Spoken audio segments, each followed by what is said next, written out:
A glimpse into Brendon Julian's fiery spell in the Caribbean cauldron. For those who fondly recall the golden era of Australian cricket in the mid-90s, the name Brendon Julian may stir up vivid memories of a tall, left-arm paceman who could generate both bounce and swing with deceptive ease. Standing at an imposing 6 feet 5 inches, Brendon Julian was part of the formidable Australian squad that toured the West Indies in 94-95, a series etched in the cricketing history as the moment Australia toppled the mighty West Indies in their own backyard. In the first test match at Bridgetown, Barbados, played from March 31st to April 2, 1995, Brendon Julian rose to the occasions with a performance that combined rhythm, precision and unrelenting pressure. In the first innings, he delivered a telling spell, returning figure of 4 for 36 in 12 overs, dismantling the West Indies top order with a blend of seam movement and disciplined lines. He followed it up in the second innings with a tireless effort, claiming 1 for 41 from 12 overs, including 2 maidens. His match figure of 5 for 77 were instrumental in setting the tone for Australia dominance in that test, and indeed the series. Let us now revisit that spell, a showcase of classic left-arm fast bowling from a bowler who played his part in one of the Australia's finest overseas triumphs.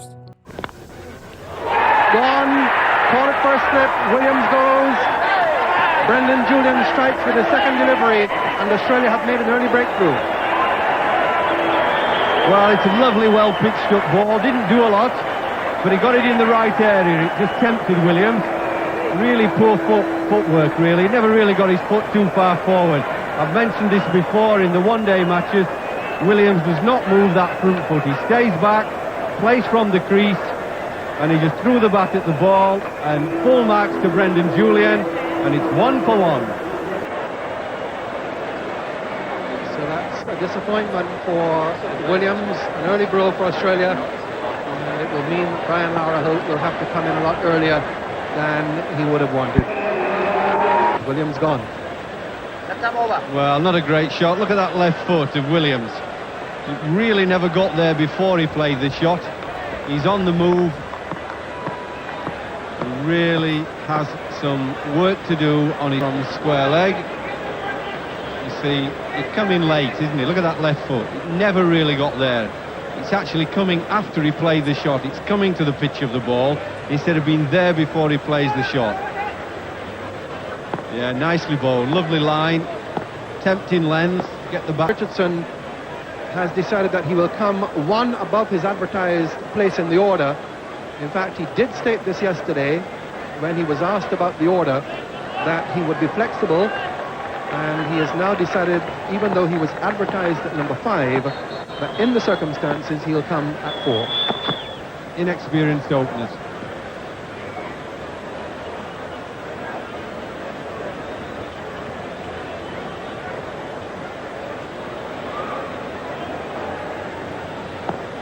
Richie Richardson, the captain, coming in the middle of this potential crisis now, with both opening batsmen having gone. Only 5 runs on the board, and even though Richardson had put himself down at number 5 in the order, he did state yesterday that that will be flexible depending on the situation, and he's now decided that he'll take on the responsibility himself. And here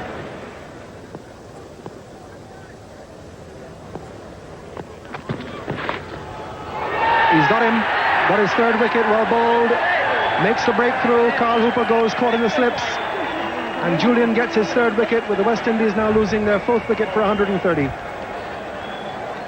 Well, I think he'll be very disappointed with that, with Carl Hooper. It was the angle going across him. The ball didn't do very much at all. It just went across the angle. You watch this ball, it's on the line, just keeps on going. He's played inside it a touch, and it was neatly caught. I think there'll be a bit of disappointment there, because he didn't really get a ball that did anything, and when you're 60 not out, you expect to block those. 4 for 130.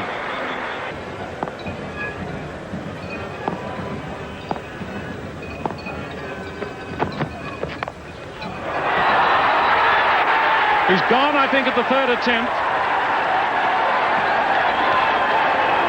Lara looked around to Lloyd Barker, looking for some confirmation, but it was Warne Steve Waugh to his right at the third attempt on the cut. Lara looked around to Barker, looking for confirmation or reconfirmation.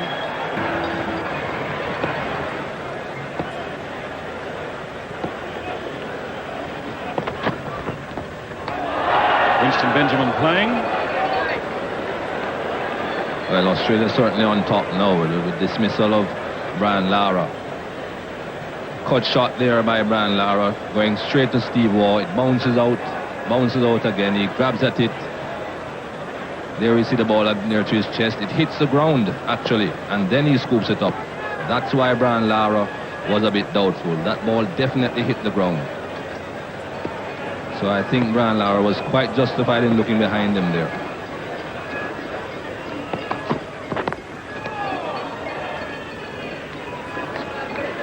There is a possibility that Steve Waugh didn't quite realize that the ball did hit the ground, but it actually hit the ground and then bounced back up towards his chest. We take another good look at this. There the ball is up by his chest.